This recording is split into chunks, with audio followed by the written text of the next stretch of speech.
Hello everyone, welcome to my channel success education point with Sapna. इस video में आज हम देखेंगे हिंदी क्लास 12th का चैप्टर नंबर 2 है, पार्ट 2, जिसका नाम है पतंग। इसके राइटर का नाम है आलोक धनवा। तो चलिए शुरू करते हैं इस वीडियो को।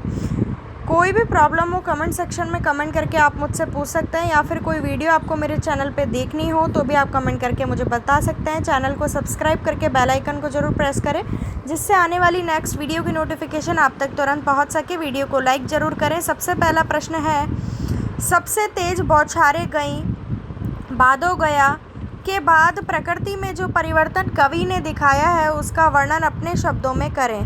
तो इसका उत्तर है, भादो मास में बारिश की तेज़ बौछारें पड़ती हैं। भादों के बीतते ही बरसात का मौसम समाप्त हो जाता है, तब आकाश एकदम निर्मल और स्वच्छ बन जाता है। शरद ऋतु प्रारंभ हो जाती है और तब सवेरा खरगोश के लाल भूरी आंखों के समान खिला खिला तथा चमकीला लगता है। धरती पर धूल और रास्तों में कीचड़ नहीं रहता है। आसपास का सारा वातावरण चमकने लगता है। हवा भी शीतल और सुगंधित बहने लगती है और पतंगबाजी का मौसम आ जाता है। दूसरा प्रश्न, सोचकर बताएं कि पतंग के लिए सबसे हल्की और रंगीन चीज़, सबसे पतला कागज़, सबसे पतली कमानी जैसे विशेषणों का प्रयोग क्यों किया गया है। तो इसका उत्तर है, कवि ने पतंग की ऐसी विशेषता बताने के लिए सबसे हल्की, सबसे रंगीन और सबसे पतली का प्रयोग किया है। इन विशेषणों के द्वारा कवि ने पतंग के प्रति कौतूहल, जिज्ञासा और आकर्षण का भाव व्यक्त किया है तथा बताना चाहा है कि पतंग अपनी इन्हीं विशेषताओं के कारण आकाश में दूर तक ऊंची उड़ पाती है। क्योंकि पतंग जो होती है काफ़ी हल्की होती है, उसका कागज़ काफ़ी हल्का होता है, इसलिए क्या होता है, पतंग जो है वो आकाश में दूर तक ऊंची उड़ पाती है हवा के कारण।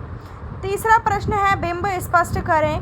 सबसे तेज़ बौछारें गईं भादो गया सवेरा हुआ, खरगोश की आंखों जैसा लाल सवेरा।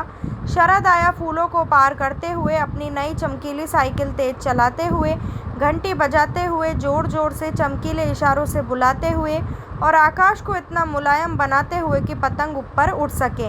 इन सभी पंक्तियों में आपको बिंब बताना है कि इसमें कौन सा बिंब है। तो देखिए, तेज़ बौछारें में है गतिशील दृश्य बिंब, सवेरा हुआ में है स्थिर दृश्य बिंब, खरगोश की आंखों जैसा लाल इसमें स्थिर चाक्षुष बिंब है, पुलों को पार करते हुए इसमें गतिशील दृश्य बिंब, साइकिल तेज चलाते हुए गतिशील दृश्य बिंब, घंटी बजाते हुए श्रव्य बिंब, चमकीले इशारों से इसमें है गतिशील चाक्षुष बिंब, आकाश को मुलायम बनाते हुए स्पर्श बिंब, पतंग ऊपर उठ सके दृश्य बिंब। चौथा प्रश्न, जन्म से ही वे अपने साथ लाते हैं कपास। कपास के बारे में सोचें कि कपास से बच्चों का क्या संबंध बन सकता है। तो इसका उत्तर है, कपास का दूसरा नाम रुई है। कपास बहुत हल्की, कोमल, गद्देदार तथा चोट सहने में समर्थ होती है। बच्चे भी हल्के फुल्के, कोमल, नाजुक और चोट सहने में सक्षम होते हैं। इसी कारण पतंग उड़ाते समय, खेलते समय खूब भागदौड़ कर पाते हैं। इसमें बच्चे उपमेय तथा कपास उपमान होने से बच्चों का कपास से उपमेय उपमान संबंध बनता है। पांचवा प्रश्न, पतंगों के साथ साथ वे भी उड़ रहे हैं, बच्चों का उड़ान से कैसा संबंध बनता है। तो इसका उत्तर है, जब पतंग उड़ती है तो बच्चों का मन भी उनके साथ उड़ने लगता है, उनमें गतिशीलता आ जाती है और उमंग उत्साह से भरकर वे छतों की दीवारों पर खतरनाक होने पर भी चढ़ जाते हैं।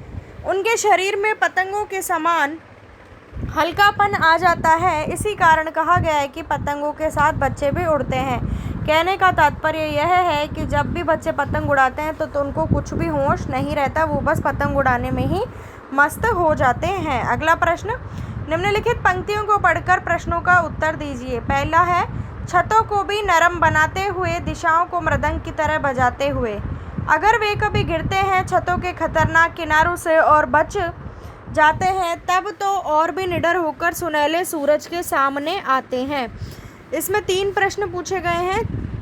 तो पहला है, दिशाओं को मृदंग की तरह बजाने का क्या तात्पर्य है।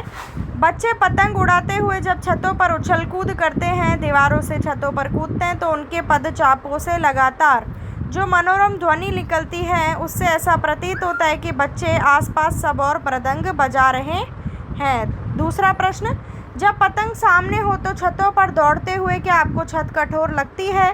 पतंग उड़ाते समय मन पतंगों के साथ उत्साह उमंग से भरा रहता है।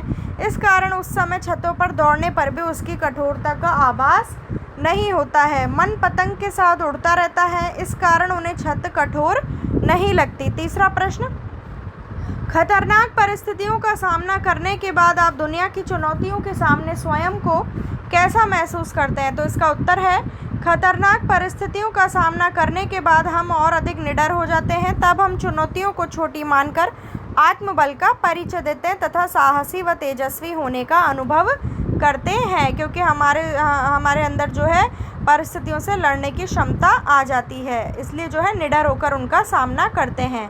तो ये थी हमारी आज की वीडियो को लाइक ज़रूर करें और चैनल को सब्सक्राइब ज़रूर करें। मिलती हूँ आपसे नेक्स्ट वीडियो में। Thank you for watching my video.